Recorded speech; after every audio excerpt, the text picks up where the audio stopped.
제가 한 절 여러분들이 한 절 교독하시겠습니다. 예수께서 대답하여 이르시되 어떤 사람이 예루살렘에서 여리고로 내려가다가 강도를 만나매 강도들이 그 옷을 벗기고 때려 거의 죽은 것을 버리고 갔더라.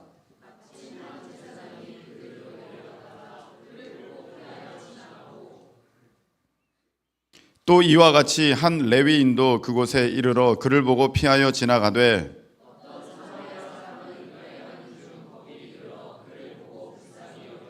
가까이 가서 기름과 포도주를 그 상처에 붓고 싸매고 자기 짐승에 태워 주막으로 데리고 가서 돌보아 주니라.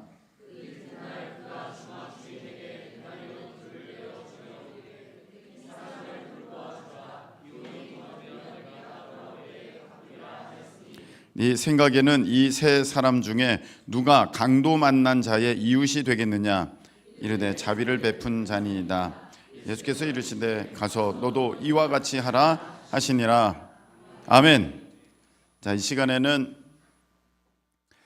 루마니아에서 선교하고 계시는 우리 송정열 선교사님께서 선교 선한 사마리아 사람으로부터 배운다라는 제목으로 말씀을 전해 주실 때 귀한 은혜 받는 우리 모두 되시기를 축복합니다. 이제 나오실 때 큰 박수로 환영하겠습니다.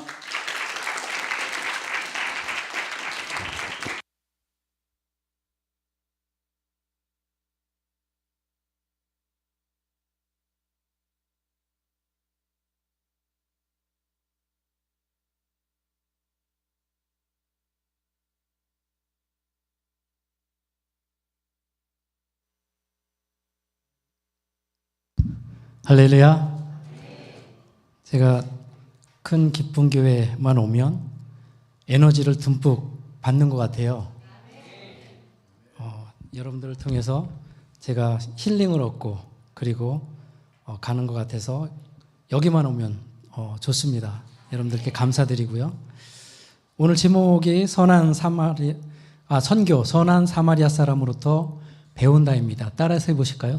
선교 선한 사마리아 사람으로부터 배운다.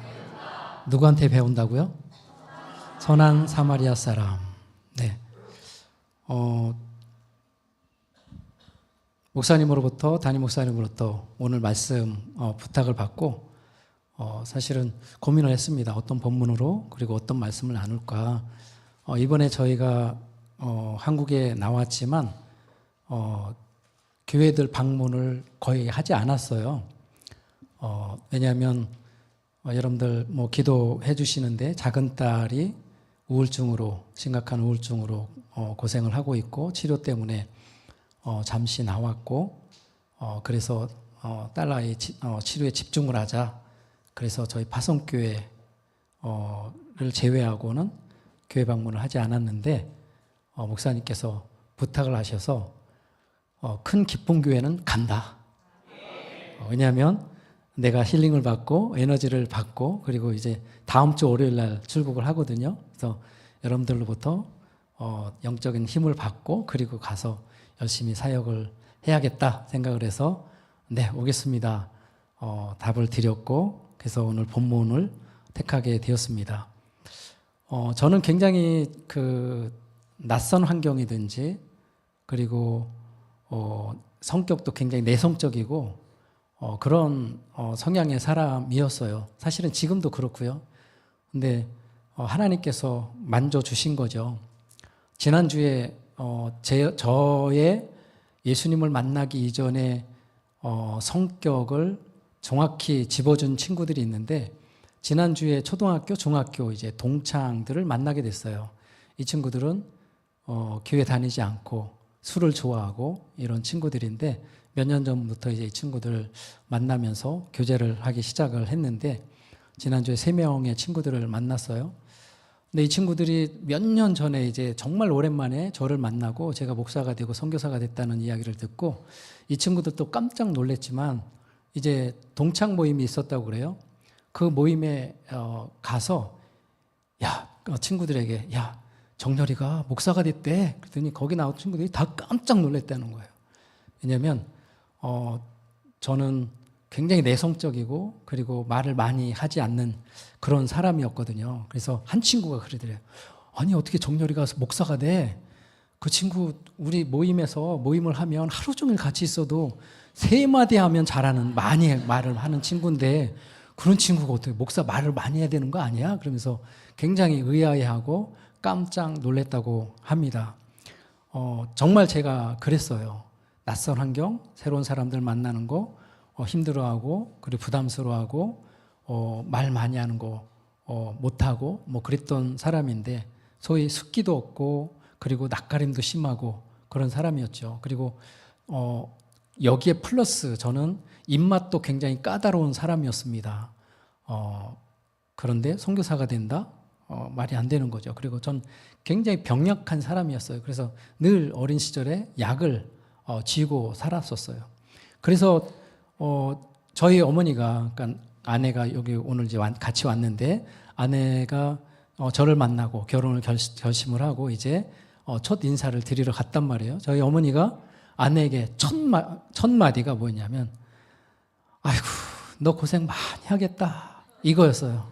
예, 숫기도 없고, 낯가림도 심하고, 입맛도 까다롭고, 거기다가 병치레를 많이 했으니 고생 문이 열렸다는 것이죠. 그런데 하나님께서 어떻게 보면 선교사로서는 함량 미달에, 그러니까 한없이 부족한 저를 선교사로 부르신 것입니다.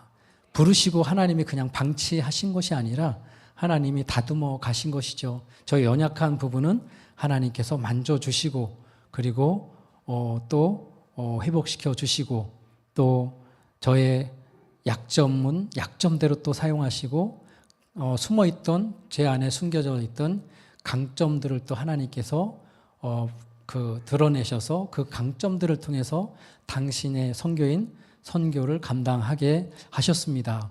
올해로 23년, 이제 횟수로는 24년째 제가 선교를 하게 되는데 터키에서 20년, 그리고 이제 하나님께서 또 터키 사역은 이제 내려놓고 루마니아로 가라. 그래서 루마니아로 가서 지금 횟수로 벌써 3년이에요. 뭐 루마니아에서 살았던 시간은 1년도 채 안 되는데 횟수로 보니까 3년이 됐더라고요. 또 새로운 환경에 가서 그곳에 적응하게 하시고 그곳에 또 선교를 감당하게 하셨습니다. 제가 이제 오늘 본문을 선택을 했는데 왜 이 본문을 선택을 했냐면 우리 큰 기쁨 교회가 그리고 여러분들이 선교를 열심히 하고 또 선교를 위해서 여러분들 선교지를 위해서 열심히 기도하시는데 참 우리가 어떤 마음으로 선교를 해야 할지 그리고 어떻게 선교해야 할지 이 부분을 이 선한 사마리아 사람의 이야기를 통해서 하나님이 저에게 부어주신 마음과 생각을 여러분들과 함께 나누면 좋겠다라는 생각이 들어서 오늘 본문을 선택을 했는데요. 선한 사마리아 사람으로부터 배우는 선교 첫 번째입니다. 첫 번째는 사마리아 사람에게 있는 국률한 마음이 선교의 시작이라는 것입니다. 다시 한번 말씀드릴게요. 사마리아 사람에게 있는 국률한 마음이 선교의 시작이다. 오늘 본문은 우리가 너무나 잘 알고 있는 내용이죠. 그래서 내용을 이야기하는 건 제가 하지 않겠습니다. 거두절미하고요. 오늘 본문을 보면서 강도를 만나서 거반 죽게 된 사람 곁을 지나가는 이제 세 사람이 등장을 하죠. 우선 제사장이 지나가고 레인이 지나갑니다. 이 제사장과 레인은 어떤 사람들이에요? 성전에서 봉사하는 사람들이죠. 소위 하나님을 섬기는 사람들입니다. 이 두 사람은 강도 만난 사람을 보고 어떻게 했어요? 피해서 지나갔습니다. 그런데 사마리아 사람은 어떻게 했다는 거예요? 이 두 제사장이나 레인과 같지 않았다는 것이죠. 그래서 본문 우리가 33절 말씀을 여러분들이 보시면 어떤 사마리아 사람은 여행하는 중 거기 이르러 그를 보고 불쌍히 여겨 그랬습니다. 여기서 우리가 보아야 될 것이 이 세 사람이 강도 만난 사람을 보았는데 행동이 다르게 나타났다는 것이죠. 근데 이 행동이 어떻게 다르게 나타나느냐, 왜 다르게 나타나느냐, 이것이 오늘 이 33절에서 보아야 할 포인트죠. 왜 세 사람의 행동이 다르게 나타났을까? 그들의 마음에 있는 것이 달랐기 때문이라는 것입니다. 그렇다면 사마리아 사람이 제사장이나 레위인과 다른 것이 무엇일까요? 바로 오늘 본문에서 마지막에 보면 그를 보고 불쌍히 여겼다라는 것입니다. 그러니까 사마리아 사람에게는 제사장이나 레위인이 가지고 있지 않은 그러한 긍휼히 여기는 마음이 사마리아 사람의 마음 가운데 있었다는 것입니다. 다시 말하면 사마리아 사람에게는 넘어진 인생을 바라보았을 때, 그리고 아파하고 고통당하는 사람을 바라보았을 때, 누군가 도움의 손길이 필요로 하는 사람을 바라보았을 때 그를 향한 긍휼히 여기는 마음이 사마리아 사람의 마음에 있었다는 것입니다. 예수 그리스도를 알지 못하는 사람, 복음을 들어보지 못한 사람들, 복음을 대적하고 예수 그리스도를 대적하는 사람들을 바라보았을 때 그들을 향한 긍휼한 마음이 있었다는 것이죠. 근데 여러분 생각을 해보세요. 당시 사마리아 사람들, 예수님 시대의 사마리아 사람들은 어떤 사람들이었습니까? 유대인들로부터 박해받고 핍박받고 조롱받고 그리고 소위 개취급받던 사람들이었습니다. 왜죠? BC 722년에 아수르에 의해서 북이스라엘이 멸망을 당하지요. 그리고 아수르의 정책은 뭐였냐면 혼혈 정책이었어요. 그러니까 민족끼리 결혼을 하게 되면 그 후손들이 민족의식을 갖게 돼서 독립전쟁을 일으키거나 아니면 독립운동을 하겠죠. 그래서 이것을 아예 싹수를 없애버리기 위해서 혼혈 정책을 펼친 거예요. 그래서 이스라엘 백성들을 다른 곳으로 이주시키고 일부만 남기고, 그리고 다른 지역에 살고 있는 다른 민족들을 이스라엘 민족들이 살고 있는 곳에 이주를 시켜서 혼혈 정책, 결혼 정책을 펼친 거예요. 그러니까 다른 민족끼리 결혼하니까 이 정체성에 문제가 생기는 거죠. 그러니까 내가 이스라엘 사람인지 아니면 뭐 아수르 사람인지 정체성이 혼돈이 오니까 민족의식이 없는 거죠. 독립운동을 할 수가 없는 거예요. 이런 정책을 펼친 거예요. 그래서 사마리아는 북이스라엘의 수도였었는데 이 사람들도 혼혈이 되어져서 이제 정통 이스라엘 사람이 아닌 거예요. 그러니까 남유다 사람들이 바라볼 때 저 사람들은 혼혈이니까 이스라엘 백성이 아닌 거예요. 그래서 그들을 무시하고 그리고 그들을 조롱하고 핍박하기 시작했던 것입니다. 그런데 오늘 본문에 등장하는 사마리아 사람을 여러분들 보세요. 자신의 삶도 녹록하지 않은데, 자신의 삶도 누군가의 도움이 절실히 필요한 사람인데, 자신보다도 더 힘들고 어려운 환경에 있는 사람, 누군가의 도움이 절실히 필요로 하는 사람들을 바라보았을 때 그 안에 긍휼히 여기는 마음, 돕고자 하는 마음, 손을 내밀고 싶어하는 그런 마음을 가졌다는 것입니다. 그런데 여러분, 여기 사마리아 사람에게 있는 이 긍휼한 마음이 선교의 시작이라는 것입니다. 삶의 무게가 너무나 무겁고 버거워서 지쳐서 넘어져 있는 인생들, 어쩌면 이곳에도 그런 고통스럽고 힘든 상황 가운데 정말 주님의 손 붙잡기 위해서 이 자리에 나오신 분들 계실 것입니다. 아니면 여러분들의 주변에 너무나 많은 사람들이 정말 여러 가지 환경적인 아니면 재정의 문제, 관계의 문제, 아니면 가족과의 문제, 이런 문제들 때문에 고통스러워하고 힘들어하는, 누군가의 도움의 손길을 필요로 하는 그런 사람들이 있을 것입니다. 절망 가운데 아파하고 고통당하는 사람들, 누군가의 정말 도움의 손길을 필요로 하는 사람들을 바라봤을 때 사마리아 사람의 마음에는 그를 긍휼히 여기는 마음이 있었다. 그 긍휼히 여기는 마음이 선교의 시작이라는 것이죠. 그렇다면 여러분, 여러분의 마음은 어떠세요? 여러분의 마음은 어떠신가요? 여러분의 마음에도 긍휼히 여기는 마음이 있으신가요? 고통 중에 아파하는 사람을 바라보았을 때, 그래서 누군가의 도움의 손길을 필요로 하는 사람을 바라보았을 때 정말 돕고자 하는 긍휼히 여기는 마음이 여러분들 안에 있으십니까? 예수 그리스도를 알지 못하는 사람, 예수 그리스도를 대적하고 그리고 복음을 거부하는 사람들을 바라보았을 때 그를 향한 긍휼한 마음이 여러분들에게 있으십니까? 저는 1989년도에 선교사로 헌신을 하고 그리고 선교를 열심히 준비했습니다. 그리고 96년에 1996년도에 그러니까 94년도에 처음 터키를 방문했고 95년도에 또 방문을 했어요. 그리고 96년도에 하나님이 터키를 향한 마음을 주셨는데 그 마음이 어떻게 다가왔냐면 터키는 여러분들 잘 아시는 것처럼 정말 신구약 성경의 배경이 되는 곳이고 그리고 우리 초대교회 역사의 중심지가 바로 터키거든요. 그래서 천년의 기독교 문화를 꼽혔던 땅이 터키인데 제가 갔을 때 그 교회터들 그리고 성전터들은 다 무너지고 돌무더기만 남아 있는 거예요. 그리고 국민들은 99.8%가 이슬람을 믿고 예수 그리스도를 대적하고 그리고 복음을 거부하고 있는 거예요. 무너진 성전터들, 무너진 교회터들을 바라보면서 그리고 예수 그리스도를 대적하고 거부하는 그 백성들을 터키인들을 바라봤을 때 주님께서 제 마음에 국률한 마음을 부어주셨습니다. 그 국률한 마음이 지난 20년 터키 선교의 시작이었다고 볼 수가 있습니다. 파워포인트 자료를 보겠는데요. 이곳이 저희가 선교하고 있는 루마니아 터키인 마을입니다. 보시는 것처럼 쓰레기가 가득하고 그리고 아이들이 저희가 이제 매일 음식 나눔을 하는데 그 음식을 받으러 온 아이들이 신발도 신지 않고 그냥 맨발로 심지어는 겨울철에도 저렇게 다니는 거예요. 정말 극심하게 가난하고 무지한 그런 인생을 살고 있었는데 저희들이 2022년도에 하나 더 볼까요? 네, 2022년도 5월에 이제 선교지 답사를 갔단 말이에요.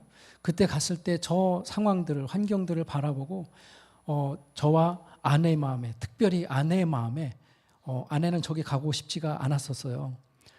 그런데 하나님께서 저 아이들을 바라보게 하시고 저 아이들을 통해서 하나님께서 아내의 마음에 저 아이들을 향한 국률한 마음을 부어 주셨습니다. 그래서 우리가 루마니아의 터키 아이들을 향한 선교를 시작하게 되었습니다. 사랑하는 여러분, 선한 사마리아 사람은 자신에게 있는 국률한 마음으로 강도 만나 거반 죽어가는 사람에게 다가가서 섬김을 시작합니다. 이것이 바로 선교의 시작이라는 것이죠. 바라기는 우리 큰 기쁨 교회 모든 성도님들의 마음에 복음을 모르는 사람들을 향한 예수 그리스도를 거부하고 대적하는 사람들을 향한 국률한 마음이 가득가득 부어지기를 주시기를 주님의 이름으로 축복합니다. 여러분의 마음에 넘어진 사람, 아파하는 사람, 고통당하는 사람, 누군가의 도움의 손길을 절실히 필요로 하는 사람을 바라보았을 때 그를 향한 국률한 마음이 가득가득 부어지기를 주님의 이름으로 축복합니다. 선한 사마리아 사람으로부터 배우는 선교 두 번째입니다. 가까이 다가가 필요를 채우는 것이 선교라는 것입니다. 다시 한번 말씀드릴까요? 가까이 다가가 필요를 채우는 것이 선교라는 것입니다. 여러분, 예수님께서 이 사마리아 사람 이야기를 하시면서 주님이 그 사마리아 사람을 진정한 하나님 나라의 사람이다, 선한 사람이다 라고 극찬을 하고 계시거든요. 여러분, 그 이유가 뭘까요? 34절을 보시면 가까이 가서 그랬습니다. 가까이 가서 기름과 포도주를 그 상추에 붓고 싸매주고 자기 짐승에 태워서 주막으로 데리고 가서 돌보아 주니라 그랬습니다. 사마리아 사람은 고통당하는 사람을 보고 국률이 여기는 마음으로 끝나지 않았다는 것입니다.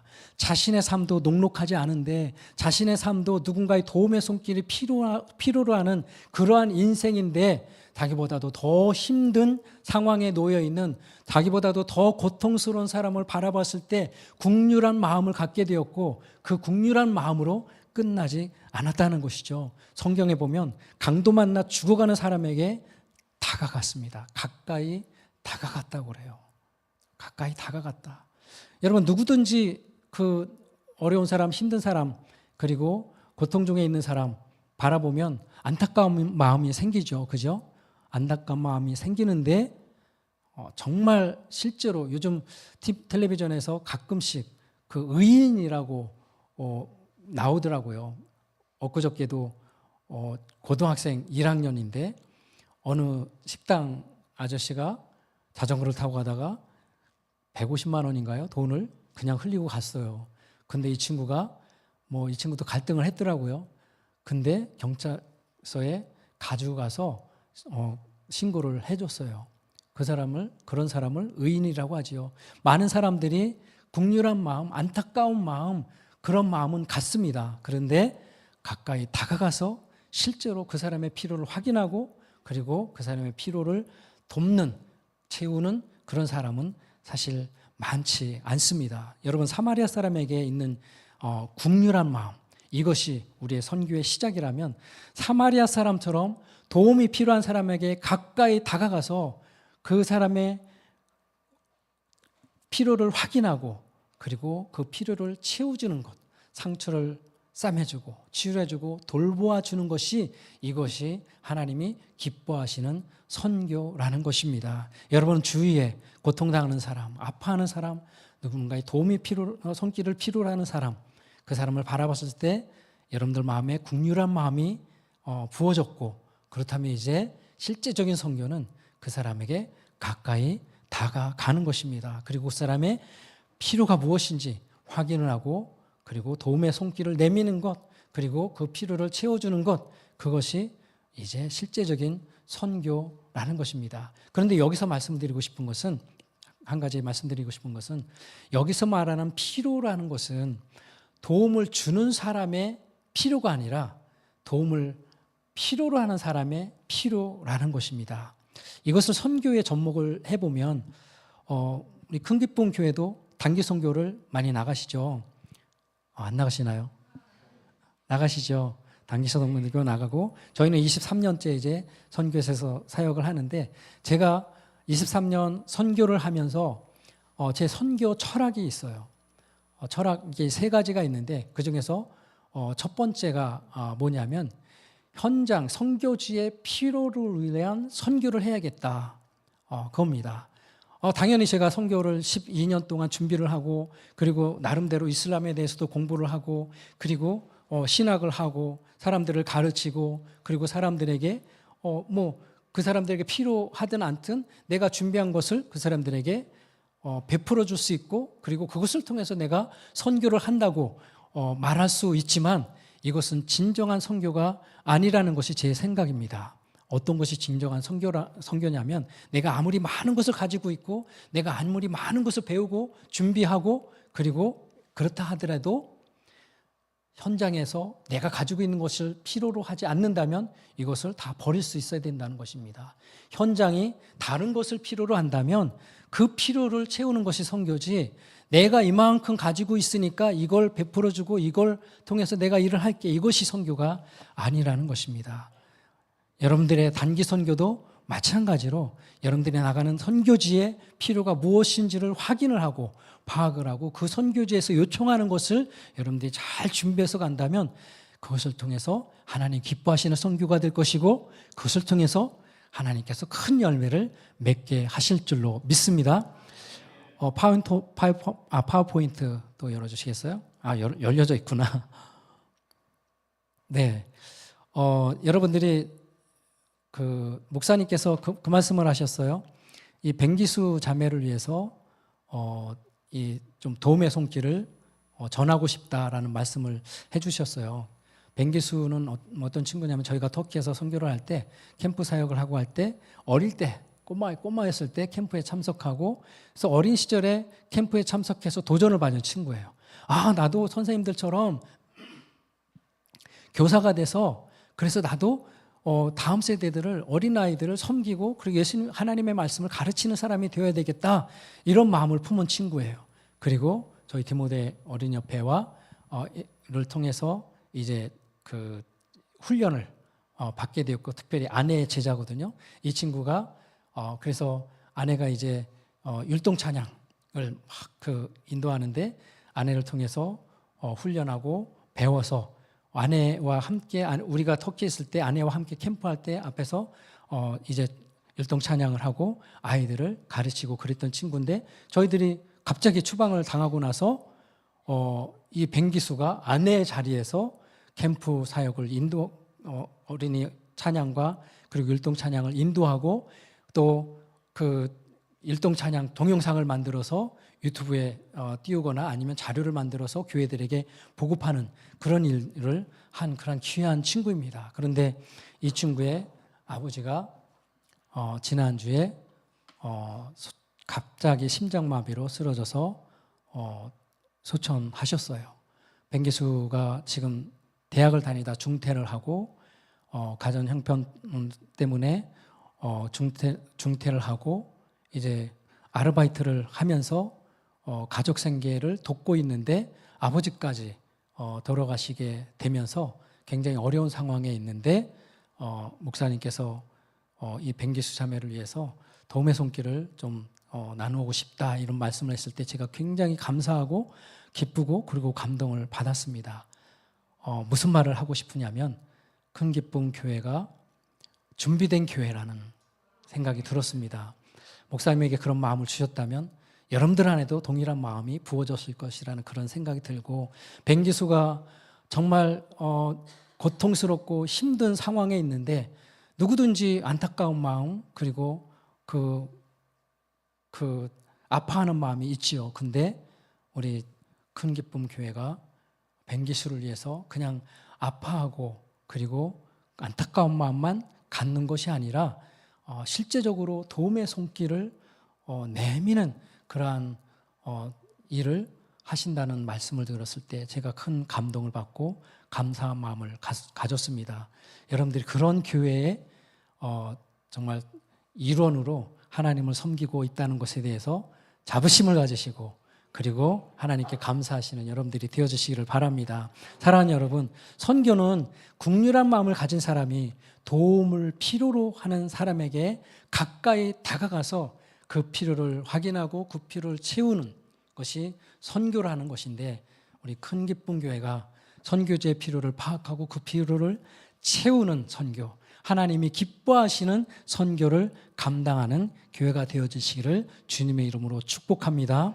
그래서 오늘 선한 사람, 사마리아 사람을 바라보시면서 진정한 하나님의 나라의 사람이다, 진정한 선한 사람이다 라고 축복하시고 그리고 칭찬하시는 예수님의 그 칭찬이 큰 기쁨 교회 그리고 성도 여러분들의 칭찬이 되어주시기를 주님의 이름으로 축복합니다. 마지막 선한 사마리아 사람으로부터 배우는 선교 세 번째입니다. 선교는 지속적인 돌봄이 필요하다는 것입니다. 다시 한번 말씀드리면 선교는 지속적인 돌봄이 필요하다는 것입니다. 사마리아 사람에게서 우리가 또 주목해야 될 것은 35절을 보시면 그 이튿날에 그가 주막 주인에게 데나리온 둘을 내어주며 이르되 이 사람을 돌봐주라. 비용이 더 들면 내가 돌아올 때에 갚으리라 하셨으니. 여러분 이게 무슨 말이죠? 이 말씀에서 사마리아 사람에게서 보게 되는 모습, 끝까지 책임지는 것입니다. 그리고 지속적으로 돌보는 것입니다. 어려운 환경 그리고 힘든 상황에 있는 사람을 바라봤을 때, 도움의 손길을 필요로 하는 사람을 바라봤을 때 국률한 마음 들 수 있습니다. 가까이 다가가서 필요가 무엇인지 확인하고 잠시 그 순간에 치료해주고 필요를 채워줄 수 있습니다. 그런데 그 사람의 필요를 지속적으로 돌보고 끝까지 책임지는 일은 아무나 할 수가 없다는 것입니다. 그 일을 우리 큰 기쁨 교회가 감당할 수 있는 줄로 믿습니다. 그러면 주님의 마음을 부어주셨으니까. 저는 서두에서도 말씀드렸지만 특별한 재능이나 아니면 능력이 있는 사람도 아닙니다. 그런데 저에게 하나님께서 주신 특별한 장점이 있어요. 그게 뭐냐면 옳고 필요한 일이라고 생각하면 힘들어도 아무리 힘들어도 포기하지 않고 저는 끝까지 지속하는 것이 하나님께서 저에게 부어주신 장점입니다. 터키 선교 만만치 않아요. 이슬람 국민의 99.8%가 이슬람이고 그 땅에서 다음 세대 어린이 청소년 사역한다는 것은 정말 힘들죠. 그래서 도전하는 사람도 많지 않고 도전했다가도 포기하는 사람들이 있습니다. 하나님께서 저희가 터키의 땅에 갔을 때 다음 세대 사역이 필요하다는 것을 보게 하셨고 깨닫게 해주셨습니다. 필요하고 깨닫게 되는 거하고 실제로 일을 시작하는 것, 그런데 이것을 지속하는 것은 또 다른 문제더라고요. 시작했을 때 너무나 많은 장벽들이 있었습니다. 그런데 주님이 마음을 부어주셨고 또 필요한 사역이니까 지속할 수가 있었습니다. 그것은 제 안에 하나님께서 부어주신 저의 장점, 끝까지 포기하지 않고 끝까지 한다는 것이죠. 그래서 20년 동안 다음 세대의 사역을 저희가 감당할 수 있었고 지금은 디모데 어린이협회라는 이름을 통해서 터키의 다음 세대 대표 주자가 되었고 이것을 제가 말하려고 하는 것은 아니고요. 끝까지 지속했을 때 그리고 끝까지 포기하지 않고 돌봤을 때 이런 열매를 맺을 수 있다는 것을 여러분들에게 말씀을 드리고 싶은 것입니다. 파워포인트 자료를 보시면 조금 전에 저희가 정착해서 사역하고 있는 것이 루마니아입니다. 루마니아는 동유럽 국가이고 그리고 이 동방정교회가 85% 이상입니다.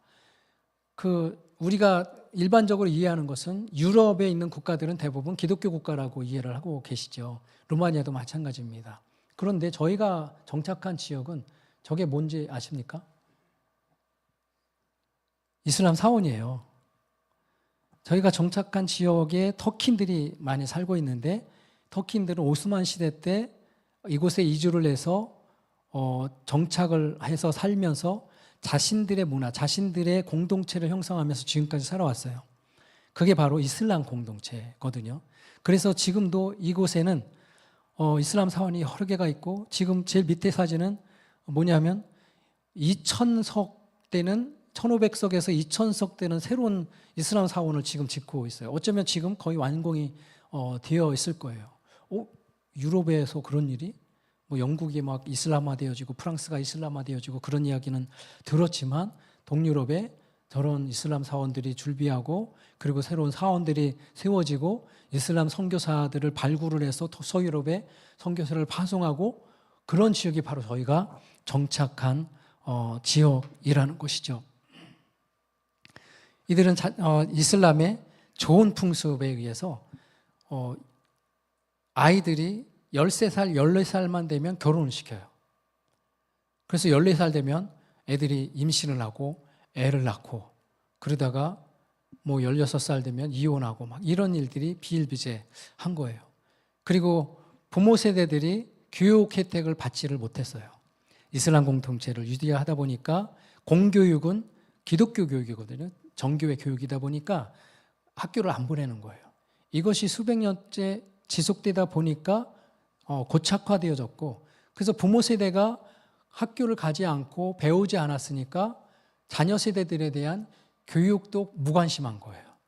부모 세대들도 또 읽기 쓰고 르마니어 읽고 쓰는 거 모르고 그러다 보니까 자신들만의 공동체 안에서 저렇게 정말 극심한 가난 속에서 무지 속에서 살아가게 되는 것이죠. 그래서 무지와 가난을 대물림하면서 계속해서 살아가고 있고 저희들이 이곳에서 이제 어른 터키인들 사역도 하고 있지만 이제 어린이들 이 아이들을 매일 음식을 나누고 그리고 토요일마다 아이들을 모아서 이제 예배 모임을 갖고 이렇게 하는데 하나님께서 최근이 아니라 이제 얼마 전부터 저희 부부의 마음에 부어주신 마음은 또 협력하는 현지 교회와 함께 하나님께서 부어주신 마음은 이 음식 나누고 매일 이들에게 음식 나누는 것 이들에게는 정말 생명줄과 같은 그러한 일인데 언제까지 이것을 지속할 수 있을 것이냐. 다음 세대들이 어린아이들이 학교에 가지 않고 그리고 배우지 않는다면 이 아이들 세대 그리고 다음 세대들도 계속해서 끊임없이 누군가의 도움이 없이는 이들이 살아갈 수가 없는 거예요. 그래서 이들의 무지와 가난을 끊어줄 수 있는 길 이것은 교육밖에 없다. 그래서 이 아이들에게 루마니어를 가르쳐주고 그리고 읽기 쓰기를 배우게 하고 더하기 빼기를 가르쳐서 이 아이들이 학교에 갈 수 있는 기초 학력을 키워주자. 그래서 돌봄 학교를 지금 준비하고 있습니다. 얼마 전에 루마니아에서 이제 12살 먹은 저기 있는 아이들 대부분이 똑같은 비슷한 아이들인데 저들 중에 한 명 12살 먹은 여자아이에게 페리엘이라는 친구인데 이 친구하고 이야기를 하다가 너 꿈이 뭐야? 아내가 물어봤어요. 그랬더니 의사가 되는 게 꿈이라는 거예요. 와, 멋지다. 근데 의사가 되는 거 꿈이어서 멋지지만 이 친구의 환경과 지금 상황을 보면 절대로 의사가 될 수 없는 친구인 거예요. 왜냐하면 지금까지 12살인데도 학교에 가보지를 않았어요. 루마니어 읽고 쓰는 거 몰라요. 학교에 가지 않고 읽기 쓰기 모르는데 어떻게 의사가 될 수가 있어요, 여러분. 그래서 제 마음이, 아내도 그렇고 마음이 너무 아픈 거예요. 어쩌면 이 친구가 의사가 되고 싶은 그런 꿈이 있을 수도 있어요. 그런데 의사가 될 수 있는 길은 없는 거예요. 방법도 없는 거예요. 근데 여기에 있는 이 많은 아이들이 동일한 꿈도 잃었고 희망도 잃은 아이들. 그래서 부모로부터 물려받은 무지와 가난을 대물림하면서 살아가는 이 아이들에게 꿈과 희망을 찾아주고 그리고 무지와 가난의 대물림을 끊어줄 수 있는 그런 교육밖에 없다. 그래서 어쩌면 하나님께서 이 아이들에게 우리를 보내신 것은 이 아이들의 꿈을 살려주고 그리고 희망을 살려주고 그리고 무지와 가난의 이 대물림을 끊어주게 하기 위해서 하나님께서 우리를 이곳으로 보내셨다는 마음이 듭니다. 그래서 이것은 그냥 한 번 해서 할 수 있는 것이 아니라 지속적인 돌봄과 그리고 끝까지 책임지는 것이 필요하겠죠. 그래서 여러분들의 기도가 필요합니다. 하나님께서 저희들을 통해서 이 아이들에게 꿈을 심어주고 그리고 희망을 살려주고 그리고 무지와 가난에서 벗어날 수 있는 길을 열어갈 수 있도록, 그래서 이 아이들이 복음을 듣고 하나님의 사람으로 살아갈 뿐만 아니라 이 아이들이 19세 이상이 되면 이제 서유럽으로 많은 아이들이 글을 쓰고 읽을 수 있는 아이들은 서유럽으로 직장을 찾아서 가거든요. 그래서 이슬람에서는 그 아이들을 가르쳐서 이슬람 선교사로 서유럽으로 파송을 해요. 그래서 저희들을 통해서 이 아이들 글을 가르치고 그래서 이 아이들에게 복음을 전해서 하나님의 사람들로 세워서 이 아이들이 서유럽으로 정말 크리스찬 선교사로 갈 수 있도록 이런 큰 꿈을 가지고 저희들이 돌봄 학교를 시작하려고 합니다. 여러분들 저희를 위해서 그리고 이 아이들을 위해서 여러분들 기도해 주시면 감사하겠고요. 말씀을 마무리하면서 저희 둘째 딸 작년에도 왔을 때 여러분과 나누고 또 교회에서 기도해 주시고 여러모로 이게 응원해 주시고 하셨는데 둘째 딸 아라 이야기를 말씀드리고 말씀을 마무리를 해야 할 것 같습니다. 여러분께서 많은 기도를 해주셔서 지금은 둘째 딸이 극심한 우울증에서 많이 회복이 되어져서 마음의 안정을 찾고 그리고 회복이 많이 됐어요. 그래서 우울한 마음도 많이 사라졌다고 하고 그리고 불안한 마음이나 자살하고 싶은 마음도 거의 없어졌다고 그렇게 이야기를 합니다. 여러분들의 기도 덕분입니다. 여러분들이 기도해 주시고 응원해 주신 덕분인데요. 근데 이 친구의 우울증이 너무 오랜 시간 지속되었기 때문에 중학교 3학년 때 언니가 이제 언니 하나 있는데 언니가 대학 진학을 위해서 한국으로 왔거든요. 그래서 이번에 알게 된 건데 치료를 받다가 이번에 알게 된 것인데 언니가 한국으로 오면서 아라는 홀로 남겨졌다고 생각을 한 거예요. 언니가 떠난 자리가 너무 크고 그러다 보니까 그때 우울증이 시작된 거예요.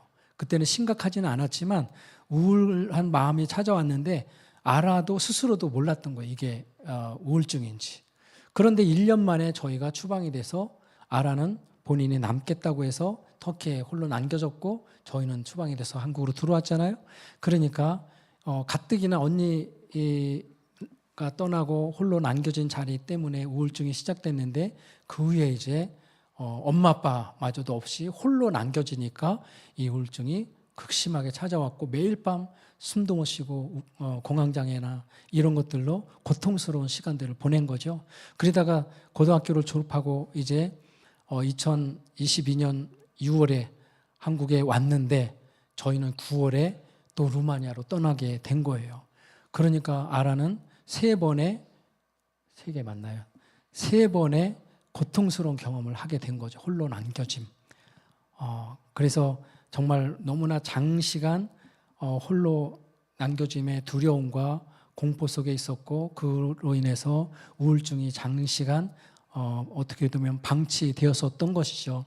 그래서 힘든 시간들을 보냈는데 지금은 이제 학교 휴학을 하고 그리고 치료에 집중을 하고 있고 엄마가 이제 옆에서 돌보고 저도 지금 현재는 이제 다음 주 월요일 날 출국하지만 1개월 후에 엄마와 함께 루마니아로 오거든요. 그래서 1년 동안은 함께 지내기로 하고 치료에 집중하니까 아이가 마음의 안정을 찾고 지금은 이제 굉장히 많이 오늘 또 서울의 어느 교회에 찬양 집회가 있는데 그곳에 갔어요. 친구하고 그렇고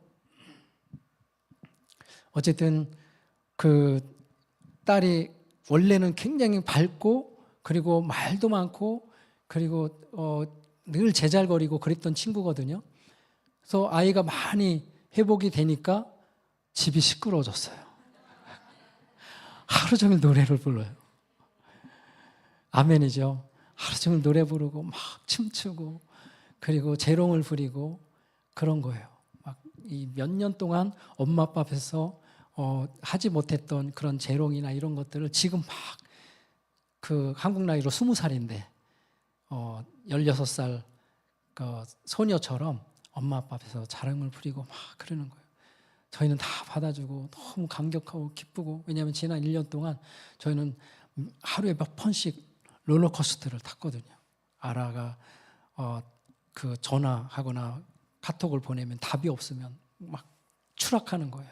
그랬다가 네 한마디 답해주면 다시 막 올라가고 그랬다가 전화해서 전화 받지 않으면 다시 막 내려가고 다가 전화 오면 다시 올라가고 이런 시간을 보냈고 두 번의 자살을 시도하고 이런 과정들을 보내면서 너무나 고통스럽고 힘든 시간을 보냈는데 지금 아라가 많이 회복이 돼서 노래 부르고 재롱을 부리고 그러니 저희가 얼마나 감사한지 아라의 치료를 위해서 그리고 회복을 위해서 계속해서 기도 부탁드립니다.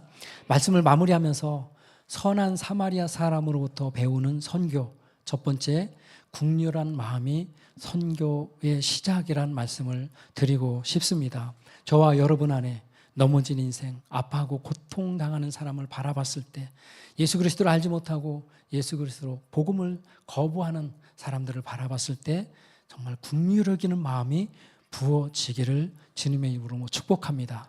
선한 사마리아 사람으로부터 배우는 선교 두 번째, 가까이 다가가 필요를 채우는 것이 선교라는 것입니다. 여러분들 안에 긍휼한 마음, 안타까운 마음이 뿐만 아니라 이제 그 정말 도움의 손길이 필요한 사람에게 가까이 다가가서 그 사람의 필요를 확인하고 그 사람의 필요를 채워줄 수 있는 그러한 선교의 사람이 되어지시기를 주님의 이름으로 축복합니다.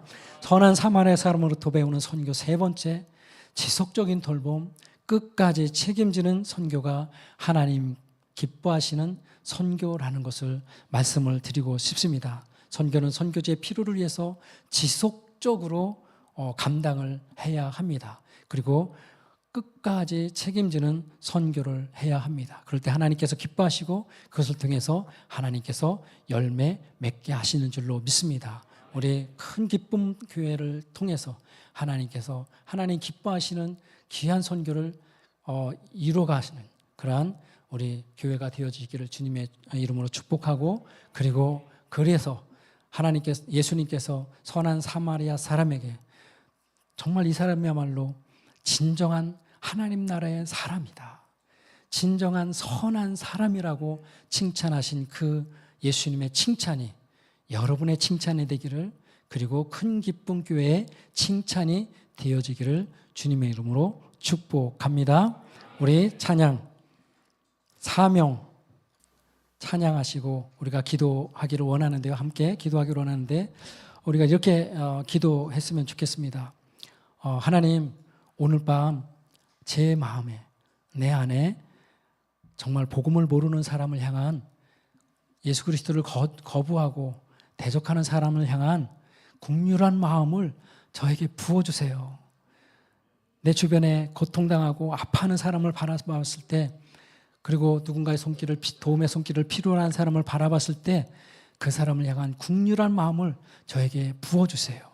뿐만 아니라 우리 큰 기쁨 교회 모든 성도들, 그리고 교회 안에 그 국률한 마음을 부어달라고 우리가 기도했으면 좋겠습니다. 뿐만 아니라 그 국률한 마음을 가지고 도움의 손길을 필요로 하는 사람에게 직접 가까이 다가가서 그 필요를 확인하고 그 필요를 채워주는 그러한 제 자신이, 그리고 우리 큰 기쁨 교회가 되어지게 해달라고 우리가 오늘 시간 기도했으면 좋겠고요. 우리 큰 기쁨 교회가 선교하고 있는 지역들 뿐만 아니라 지역사회 모든 선교를 지속적으로 그리고 끝까지 책임지는 선교를 감당하는, 그래서 하나님이 기뻐하시는 선교를 감당하는 우리 큰 기쁨 교회가 되게 해달라고 우리 같이 찬양하고 기도하기를 원합니다. 찬양하시겠습니다.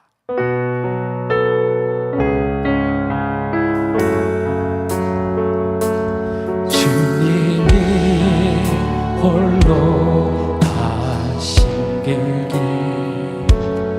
나도 따라가요.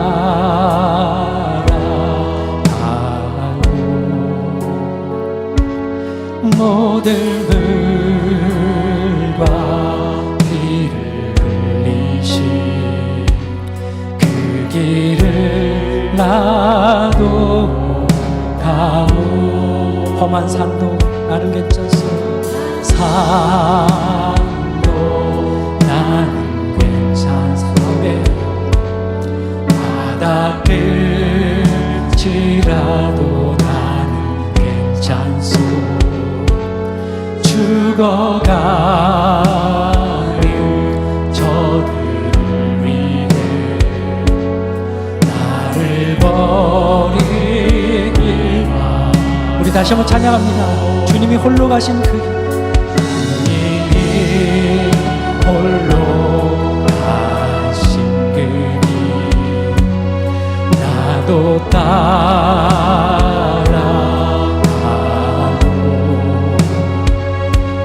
모든 물과 피를 흘리신 그 길을 나도 가고 험한 산도 나는 괜찮소. 바다 끝이라도 나는 괜찮소. 죽어가는 저들을 위해 나를 버리길 바라. 아버지 나를 보내주. 아버지 나를 보내주오.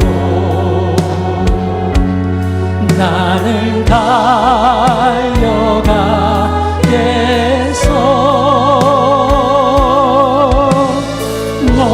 목숨도 아끼지 않겠소. 나를 보내주오. 세상이 나를 미워해도 나는 사랑하겠소.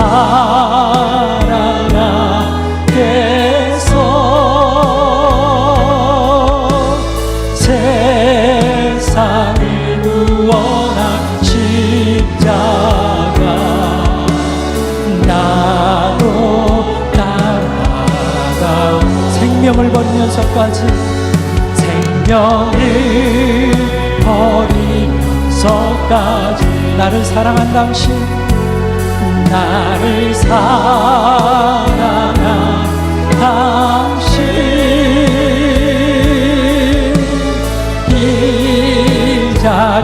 나를 받아주고 나도 우리 손을 높이 들고 아버지 나를 보내주어 아버지 나를 보내주 나는 달려가겠소 나는 달려가겠소 목숨도 아끼지 않겠소 나를 보내 아멘 세상이 나를 미워해도 세상이 나를 미워해도 나는 사랑하겠소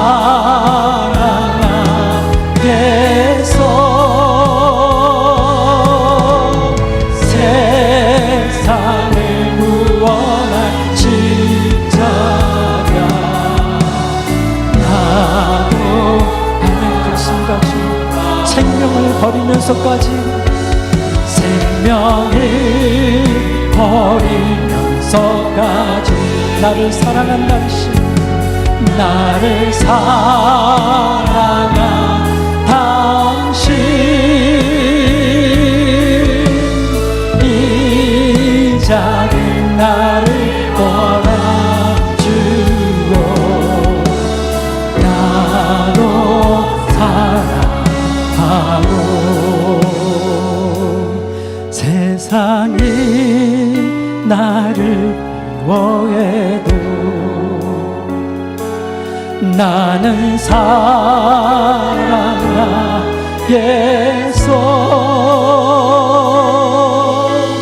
세상을 구원한 십자가 나도 이 시간 주신 말씀을 생각하면서 우리 큰 소리로 주여 부르시고 다 같이 합심하여 기도하겠습니다. 주여